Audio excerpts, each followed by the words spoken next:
Donald Trump has again extended a deadline for the sale of TikTok. It will allow the video sharing app to remain available in the United States for another 75 days. The platform was hours away from a deadline to be sold by its Chinese owner, or face a U.S. ban. Mr. Trump said he did not want to go dark, as he put it. The deadline was initially extended in January. Our North America correspondent explained to me the thinking behind the extension. Well, the thinking is, he needs extra time to complete this deal, which, according to reports, has been in the works for many weeks, but was actually very close to being consummated by Wednesday. It calls for the U.S. operations of TikTok to be spun off from the main Chinese parent, ByteDance, and for ByteDance to retain a minority stake on the order of about 20%. But then came the trade war.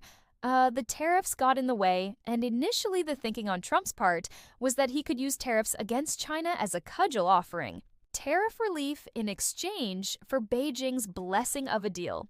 That is not quite how things ended up turning out, as we're seeing today. There's now a move on China's part to retaliate against the tariffs imposed by Trump, not to play ball. So, what do we think is going to happen next?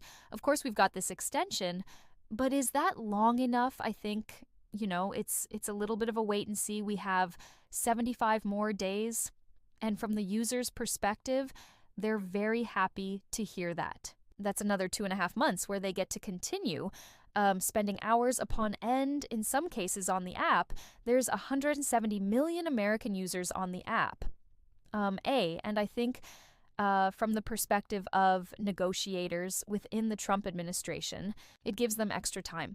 Obviously, they say that they were very close to a deal that, in Trump's words, they had made tremendous progress, but that this deal required more work.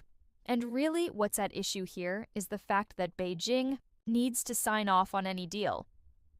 If they don't give a blessing, the blessing to ByteDance to sell the app, there's no sale. But it was interesting hearing from ByteDance today because of the way they're positioning this. They're not talking about a sale or a potential deal. They're talking about a potential solution, and today in a statement, we saw them acknowledging really for the first time that they have been in conversations with the U.S. government, but not using that terminology that a sale is in the works, saying a solution has been under discussion, but that they haven't been able to reach one ultimately.